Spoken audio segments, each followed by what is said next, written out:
Hi everyone, कैसे हैं आप सब। उम्मीद करती होंगी बहुत अच्छे हैं आप लोग। मैं भी बहुत अच्छी हूँ। मैं हूँ तान्या फ्रॉम ई विद्यार्थी। और जैसा कि आपको पता है, मैंने आपको हिंदी पढ़ाई है और हम ऑलरेडी चैप्टर्स जो है वो पढ़ चुके हैं। लेकिन इस वीडियो में क्या अलग है, इस वीडियो में हम देखने वाले हैं क्वेश्चन आंसर्स। ठीक है, हम ऑलरेडी चैप्टर पढ़ चुके हैं, लेकिन चैप्टर में जो क्वेश्चंस होते हैं वो पेपर में हमको किस तरह से प्रेजेंट करने हैं, वो आंसर्स किस तरह से लिखने हैं, वो हम इस वीडियो में देखेंगे।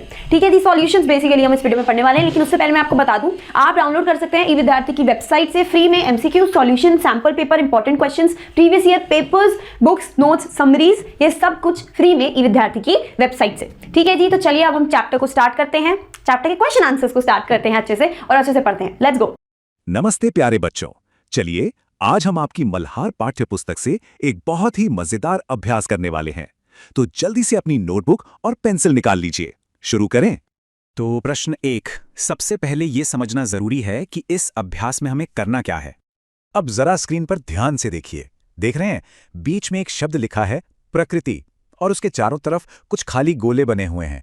हमारा सवाल है कि हमें कविता में से प्रकृति से जुड़े हुए शब्द ढूंढकर इन खाली गोलों में लिखने हैं।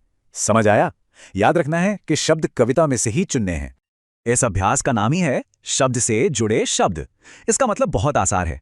हमें एक मुख्य शब्द दिया जाता है, जैसे यहां दिया गया है प्रकृति, और हमें उससे जुड़े हुए यानी उससे संबंधित दूसरे शब्द ढूंढने होते हैं। चलिए इस काम को और आसान बनाने के लिए 3 स्टेप्स में समझते हैं। स्टेप नंबर 1, हमें बीच वाले शब्द पर ध्यान देना है, जो है प्रकृति। स्टेप नंबर 2, हमें अपनी कविता माँ कह एक कहानी को याद करना है और उसमें से प्रकृति से जुड़े शब्द ढूंढने हैं। और आखिरी स्टेप नंबर 3, जो भी शब्द मिलेंगे उन्हें हम इन खाली गोलों में लिख देंगे। कितना आसान है ना? चलिए बढ़िया।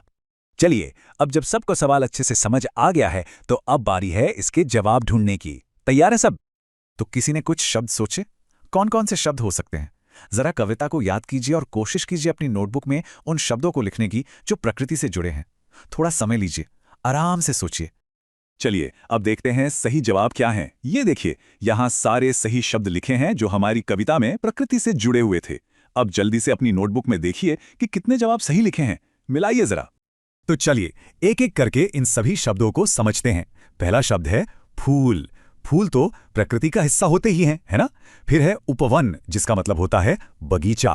अगला शब्द है सुरभि, यानी फूलों से आने वाली महक या खुशबू। फिर देखिए हिम बिंदु, जिसे हम ओस की बूंदें भी कहते हैं। इसके बाद है हवा के झोंके। और फिर है खग, यानी पक्षी। और आखिर में पक्ष, यानी पक्षी के पंख। ये सारे के सारे शब्द हमारी कविता में आए थे, याद है ना? तो देखिए, इस अभ्यास में हमें करना क्या है। हमें स्तंभ 1 में दी गई कविता की पंक्तियों का मिलान स्तंभ 2 में दिए गए उनके सही अर्थों से करना है। तो अपनी अपनी कॉपी तैयार रखिए। चलिए, सबसे पहले हम पहली 5 पंक्तियों के साथ शुरुआत करते हैं। ध्यान से सुनिएगा। तो पहली पंक्ति है, कहती है मुझसे ये चेटी। जरा सोचिए, इसका क्या मतलब हो सकता है? इसका सही मिलान है, यह सेविका मुझसे ये कहती है। यहाँ पर जो शब्द है चेटी, उसका मतलब है सेविका। इसे अपनी कॉपी में लिख लीजिए। अच्छा, अब दूसरी पंक्ति देखते हैं। तू है हठी मानधन मेरे। इस पंक्ति में माँ अपने बेटे से कुछ कह रही हैं और इसका सही अर्थ है, हे मेरे पुत्र, तू बहुत हठ करता है। यहाँ हठी का मतलब तो आप जानते ही हैं, जिद्दी। और मानधन एक बहुत ही प्यार भरा शब्द है जो माँ अपने बेटे के लिए इस्तेमाल कर रही हैं। चलिए, अब तीसरी पंक्ति पर आते हैं। झलमल कर हिम बिंदु झिले थे। इस पंक्ति में सुबह के एक बहुत सुंदर बगीचे की बात हो रही है। इसका सही जवाब है, हिमकर्ण या ओस की बूंदें झिलमिला रही थीं। देखिए, हिम बिंदु का मतलब होता है ओस की बूंदें, और वो सुबह की धूप में झिलमिला रही थीं। चौथी पंक्ति है, गिरा बिद्ध होकर खर शर से। यहाँ कहानी में कुछ हुआ है, कोई घटना घटी है। इसका अर्थ है तेज धार वाले तीर से घायल होकर गिर गया। यहाँ बिद्ध होकर का मतलब है घायल होकर, और खर शर का मतलब होता है एक बहुत तेज धार वाला तीर। और इस भाग की 5वीं पंक्ति है, हुआ विवाद सदैव निर्दय में। यह पंक्ति कहानी के सबसे जरूरी हिस्से के बारे में बता रही है। इसका मिलान होगा, दयालु और निर्दयी व्यक्ति में झगड़ा हुआ। यहाँ सदैव का मतलब है दयालु, जिसके मन में दया हो, और निर्दय मतलब जिसके मन में दया न हो। उन दोनों में विवाद यानी झगड़ा हुआ। बहुत बढ़िया, आधा अभ्यास तो हमने पूरा कर लिया। चलिए, अब इस अभ्यास के दूसरे और आखिरी भाग पर चलते हैं।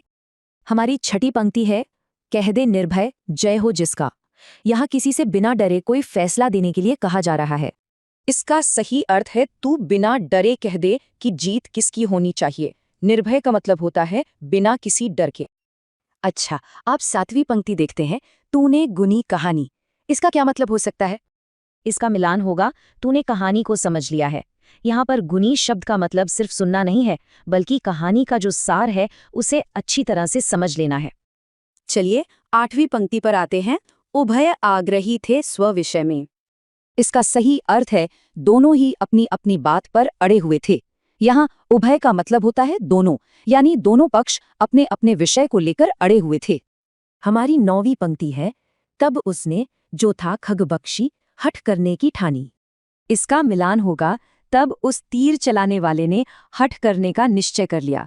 यहाँ खगभक्षी का मतलब है पक्षियों का भक्षण करने वाला, यानी शिकारी, और उसने जिद करने की ठान ली थी।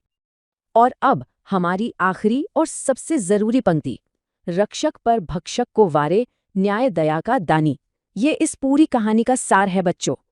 इसका बहुत गहरा अर्थ है, न्याय में दया सम्मिलित होती है, और न्याय हमेशा मारने वाले यानी भक्षक के ऊपर बचाने वाले यानी रक्षक को ही चुनता है। यही इस कहानी का सबसे बड़ा संदेश है। ठीक है, तो सबसे पहले हम देखते हैं प्रश्न संख्या 1।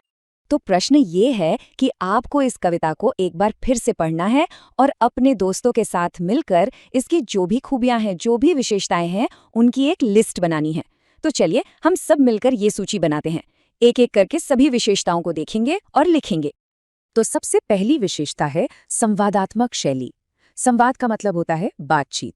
ये पूरी कविता ही माँ और बेटे के बीच एक बहुत ही सुंदर बातचीत की तरह है ना? जैसे बेटा कहता है, माँ कह एक कहानी, और माँ उसे कहानी सुनाती है। दूसरी विशेषता है वर्णनात्मक शैली, यानी किसी चीज के बारे में बहुत अच्छे से विस्तार से बताना। कविता में कवि ने प्रकृति का बहुत ही सुंदर वर्णन किया है। जैसे कि वो पंक्तियां हैं ना, वर्ण वर्ण के फूल खिले थे, झलमल कर हिमबिंदु झिले थे। अच्छा, तीसरी विशेषता है दोहराव। आपने ध्यान दिया होगा कि कविता में कुछ पंक्तियां बार बार आती हैं, जैसे राजा था या रानी। इस दोहराव से कविता में एक लय आ जाती है और ये सुनने में और भी अच्छी लगती है। चौथी विशेषता है प्रश्नोत्तर शैली। पूरी कहानी ही माँ और बेटे के बीच के सवालों और जवाबों से आगे बढ़ती है। बेटा कुछ पूछता है, माँ जवाब देती है और कहानी आगे चलती है। जैसे माँ पूछती हैं, राहुल तू निर्णय कर इसका। पांचवी विशेषता है तुकबंदी। तुकबंदी तो आप सब जानते ही होंगे, जब पंक्तियों के आखिर के शब्दों की आवाज एक जैसी होती है, जैसे कहानी और रानी। इससे कविता में एक संगीत सा बन जाता है। छठी विशेषता है विपरीतार्थक शब्दों का प्रयोग। विपरीतार्थक मतलब उल्टे अर्थ वाले शब्द, जिन्हें हम विलोम शब्द भी कहते हैं। जैसे कविता में सदैव, निर्दय और कोमल कठिन शब्द एक साथ आए हैं। इससे कविता का भाव और भी गहरा हो जाता है। सातवीं विशेषता है प्रकृति का सुंदर चित्रण। कविता में उपवन यानी बगीचे का, फूलों का, धीमी धीमी बहती हवा और पानी का जिक्र है, जो कहानी को और भी ज्यादा जीवंत और सुंदर बना देता है। और आठवीं, जो कि बहुत महत्वपूर्ण विशेषता है, वो है नैतिक शिक्षा। हर अच्छी कहानी की तरह ये कविता भी हमें एक सीख देती है। ये हमें दया, करुणा और न्याय का पाठ पढ़ाती है। तो ये थी इस कविता की 8 मुख्य विशेषताएं। उम्मीद है आप सबने अपनी कॉपी में इन्हें अच्छे से नोट कर लिया होगा। शाबाश। चलिए अब हम आगे बढ़ते हैं और अपना दूसरा प्रश्न देखते हैं। दूसरा प्रश्न है, नीचे कविता की कुछ विशेषताएं और कुछ पंक्तियां दी गई हैं। आपको इन विशेषताओं का उनकी सही पंक्तियों से मिलान करना है। ठीक है, तो चलिए शुरू करते हैं। चलिए अब इस तालिका को ध्यान से देखते हैं और सही मिलान करते हैं। पहली विशेषता संवाद दिए गए हैं का मिलान होगा पंक्ति संख्या 3 से, जहां माँ और बेटे की बातचीत है। दूसरी विशेषता पंक्ति के अंतिम शब्द की ध्वनि मिलती जुलती है, इसका मिलान है पहली पंक्ति से।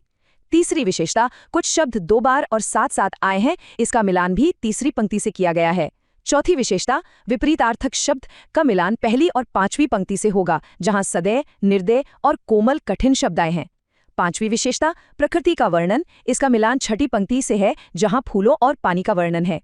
छठी विशेषता एक ही वर्ण से शुरू होने वाले शब्द, इसका मिलान भी छठी पंक्ति से होगा।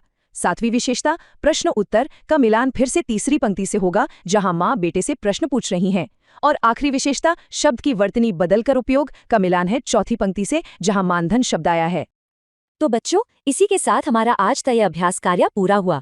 आप सब अपने उत्तरों को एक बार अच्छे से जांच लीजिए।